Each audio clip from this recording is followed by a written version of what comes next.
Hey y'all, it's Kim. So this is part 28 of the JFK Files. It's gonna be video 8 because this one had like long documents. This one has 24 and then this one has 24, but this one is not a very good copy. So I'm not gonna even attempt it. There's some of the pages that are upside down and what that half of the page is off, so I screwed up on this upload. Like I said, I'm not gonna mess with it, but I'll put it in the description and you can go back and look at it yourself if you'd like. But anyway, here we are. Let's get going. So, C, maintained through clandestine means short of commando and guerrilla type operations, the maximum economic and political pressures on the Cuban regime and economy, not only for the purpose of hampering the Cuban regime, but for the additional purpose of ensuring the maximum possible drain on bloc resources used to support Cuba. Maintain maximum possible intelligence and counterintelligence coverage of Cuba, including particular emphasis on capabilities and intentions of the government, activities of the Cuban G2 and its other security organs, Soviet and bloc activities in Cuba, state and or state of potential resistance, including the morale and temper of the populace, militia and military order of battle and equipment, the loci of power and of possible stresses and strains in the power centers in the Cuban government, relationships between Cuba, USSR, Red China, the bloc, Latin America nations, and other free world and uncommitted nations, the level of and the weaknesses in the Cuban economy.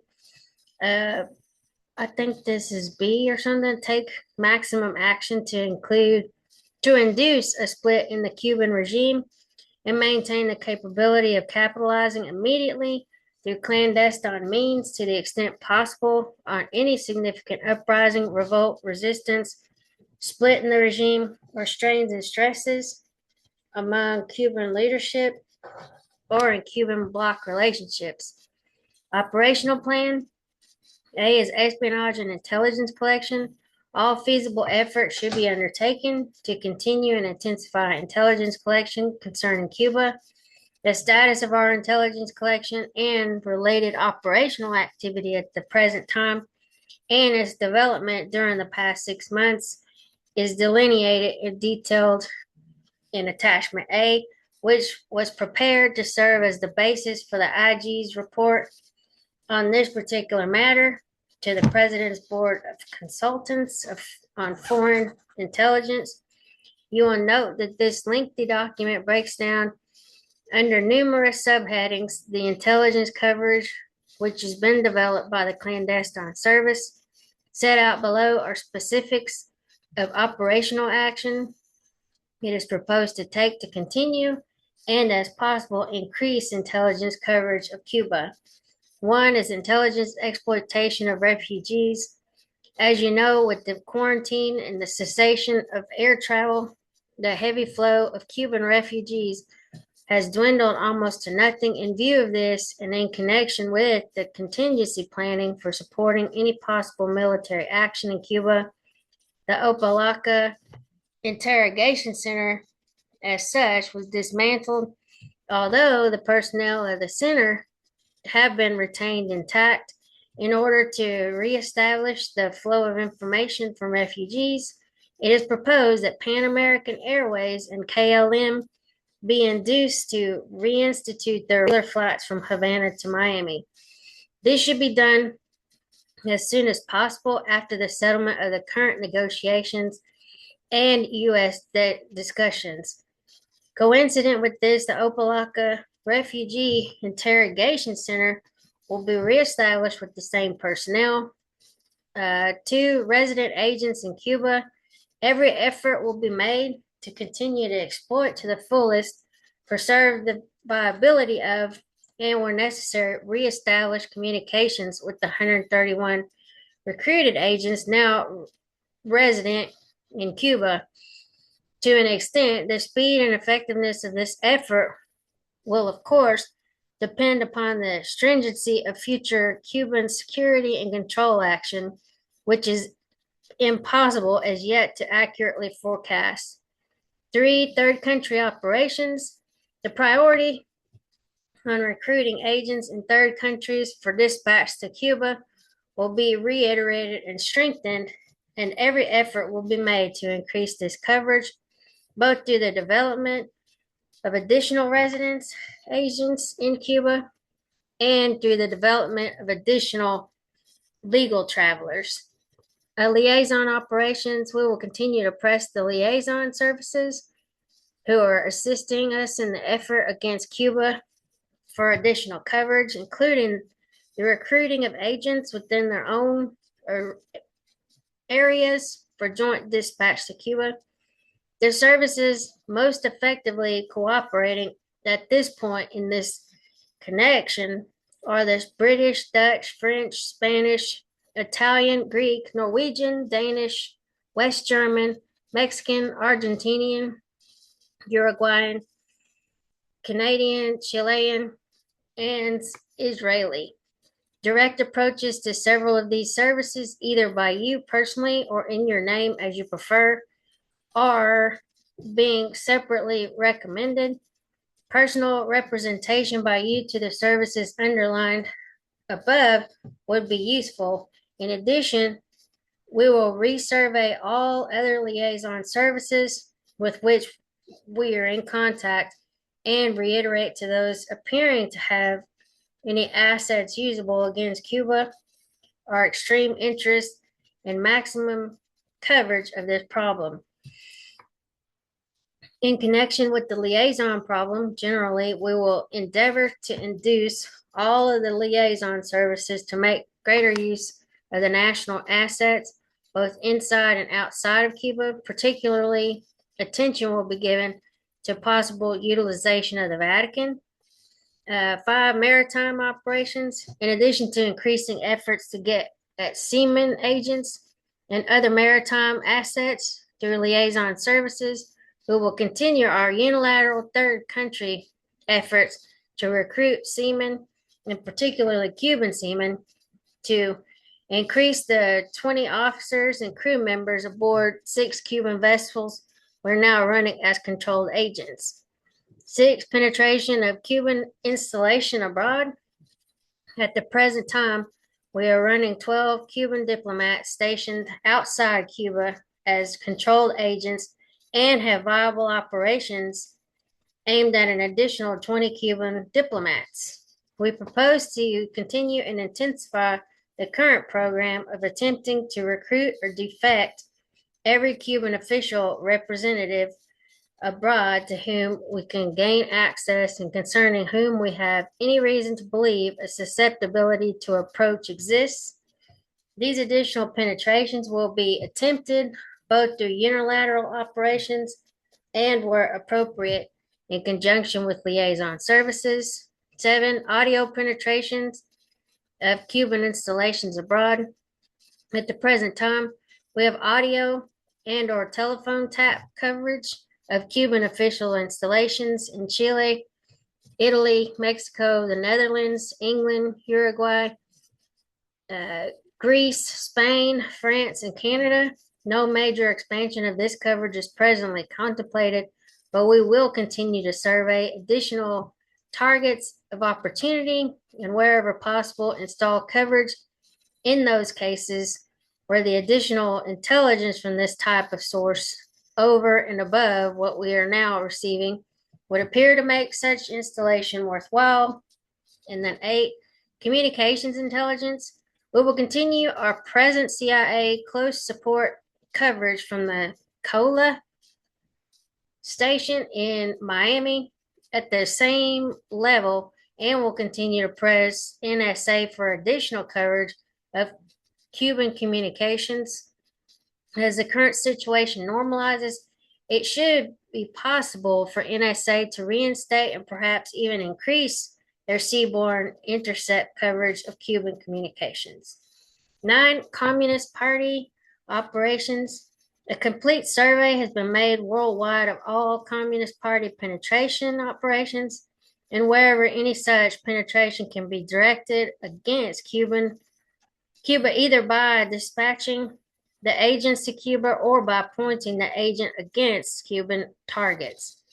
This will be done except in those cases where such action will result in unacceptable prejudice to the operations in the area where the agent is now based. It is believed that the most lucrative field for the redirection of such operations to the Cuban target will be Latin America, where there are 65 penetrations of various communist parties.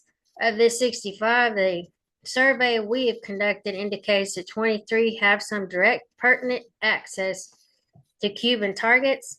All of these 23 will be directed against these targets unless, in any case, there are overriding reasons to the contrary. The remaining cases in the total of 65 are being, I think, individually examined to see if they can be diverted to Cuban targets. 10 illegally infiltrated agents.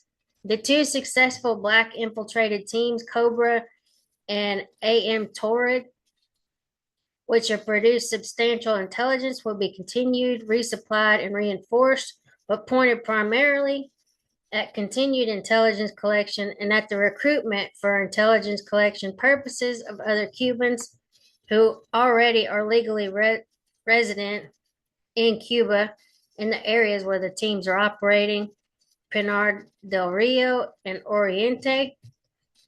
In addition, on the most carefully selected basis where it appears feasible, additional agents and teams will be infiltrated black into Cuba in an effort to duplicate the performance of the Cobra and AM Toward teams, and particularly to recruit and, as possible, train additional agents legally resident in Cuba.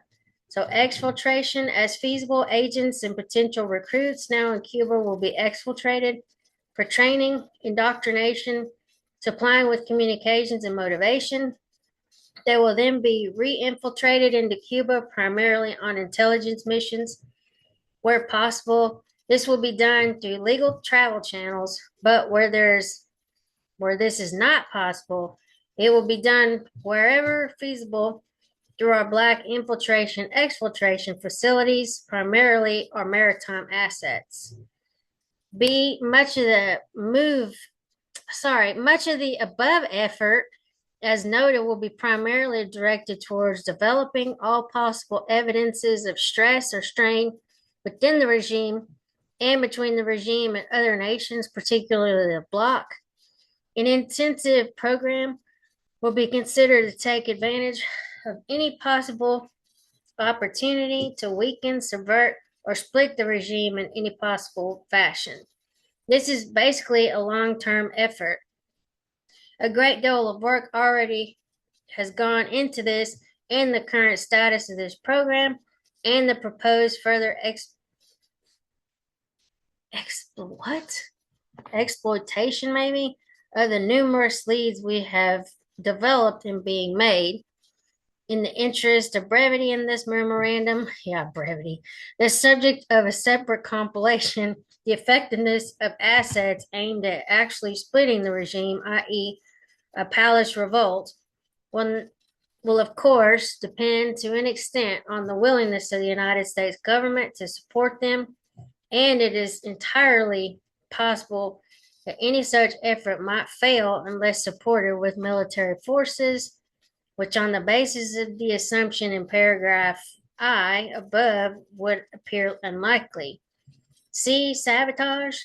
On the basis of the assumption set out above, commando-type sabotage, minor sabotage, and other acts of sabotage inside Cuba would appear to serve little purpose and should not be undertaken except in the rare instances where an opportunity is presented with acceptable risk to do major damage to the Cuban economy.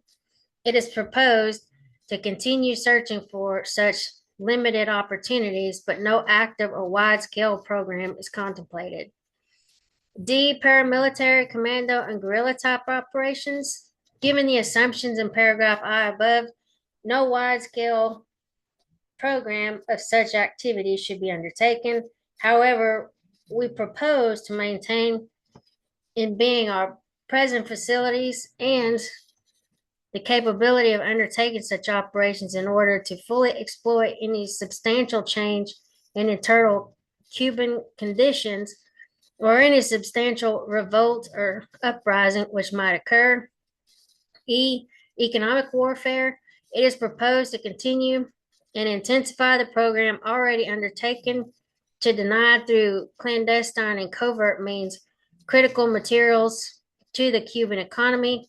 This consists primarily of denial of operations, possibly some preclusive buying and inducing friendly U.S. and allied firms and governments to prevent the shipments of strategic materials to Cuba. F. Counterintelligence. The current counterintelligence and counterespionage program against the Cuban G2 and related services will be continued and, as possible, intensified. This program has developed substantially, and it should be possible within the coming months to increase its effectiveness considerably in countering not only Cuban but bloc intelligence operations mounted against United States interests from Cuba. G, political action, propaganda, psychological warfare. In this field, the following tasks will be continued and, where appropriate, intensified. Assist and support state in any feasible action to develop and exploit current OAS and Latin American attitudes favorable to the containment and or overthrow of the Castro communist regime. Assist state in the development of post-Castro concepts, leaders, and political groups. Stimulate, support, and guide covertly the propaganda and political action activities of the CRC and other Cuban political groups and individuals as appropriate who offer potential for impact inside Cuba. Develop, maintain, and exploit the will of the Cuban people to resist Castro communism, making maximum use of the downgrading of Castro and his regime during the missile crisis, discredit and ridicule Castro and his regime in Cuba, in the hemisphere, and elsewhere, with emphasis on the theme the missile crisis demonstrated conclusively that Castro is nothing but a mere pawn of Soviet imperialists. Continue Radio America and other CIA-sponsored Cuban exile radio broadcasts as appropriate. Launch propaganda balloons after an operational capability has been established and policy authority is granted to conduct propaganda balloon operations, and continue the infiltration of propaganda material into Cuba via open mails, legal travelers, and couriers, with special emphasis on selective black operations. All right, I'm going to stop this one here, and then we'll try to finish up this thing today since there's so much of it. But anyway, I'll talk to y'all later. Bye.